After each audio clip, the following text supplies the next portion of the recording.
কোন ব্যক্তি মৃত্যুর সময় ওসিয়ত করে যে ছেলেকে বলবো আমরা তো কুরবানি করি, তাহলে এই ওসিয়তের কুরবানি যদি মৃত ব্যক্তির নিজের সম্পদ থেকে পায়, কারণ মৃত ব্যক্তির সম্পদের ক্ষেত্রে বিধান হচ্ছে কোন ব্যক্তি মারা গেলে প্রথমে তার ওই সম্পদ থেকে তার বন্টন করার আগে তার সম্পদ থেকে তার হিত তার কাপড় দাফনের ব্যবস্থা করবে।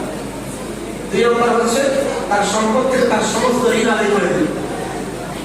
ঋণ আদায়ের আগে কিন্তু সম্পদ বন্টন করা যাবে না।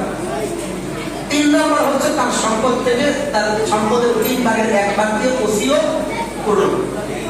এরপরে বাকি সম্পদ সন্তানদের মধ্যে বন্টন করবে। কথা বুঝছেন?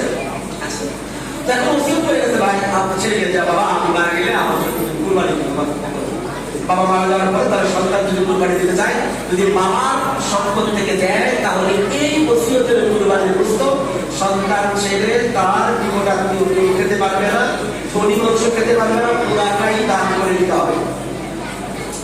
কিন্তু ওসিয়ত করে গেছে বাবা, সম্পদ 1 টাকা বাইরে গেল, সন্তানরা নিজের পকেটের টাকা দিয়ে যদি ওসিয়তের কুরবানি দেয় তাহলে এই গোশত নফল কুরবানি হবে, এই গোশত সবাই খেতে পারবে, নরমাল কুরবানির মতো।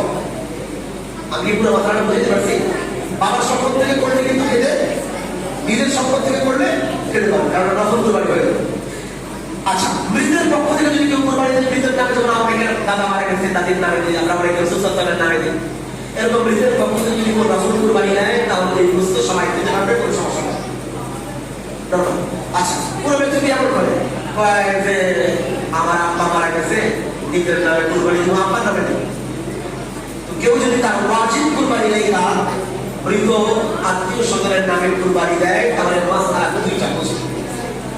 কেউ যদি এই নিয়তে দেয় যে কুরবানি আমারই না, পুরোটা আমার বাবা, মৃত বাবার পক্ষ থেকে দিলাম, তাহলে এই কুরবানি এটা বাবার পক্ষ থেকে হবে, নিজের কুরবানি আদায় হবে, ওয়াজিব কুরবানি আদায়, নিজের জন্য আলাদা একটা কুরবানি দিতে হবে। আরেকটা যদি না কুরবানি আমার ওয়াজিবটা আর সওয়াব নিয়ত করলাম আল্লাহ যেন আমার আব্বার কাছে আমার সওয়াবটা পৌঁছায়। যেমন আমরা নিজেরা নামাজ পড়ে দোয়া করতে পারি, আল্লাহ আমার এই 2 রাকাত নামাজের সওয়াব আমার আম্মার কবরে পৌঁছায় দাও, শুধু জায়েজ না, এটা উত্তম। তেমনি আপনি কুরবানি দিলেন নিজের ওয়াজিব চাই আর নিয়ত করেন আল্লাহ আমার এই কুরবানির সওয়াব আমার আম্মা আব্বা দাদা দাদির, আপনি 1000 মানুষের জন্য সওয়াব রেফারি করতে পারেন, তাহলে এটা আপনার ওয়াজিব কুরবানি আদায় হয়ে যাবে। আমি কি পুরো কথাটা বুঝতে পারছি?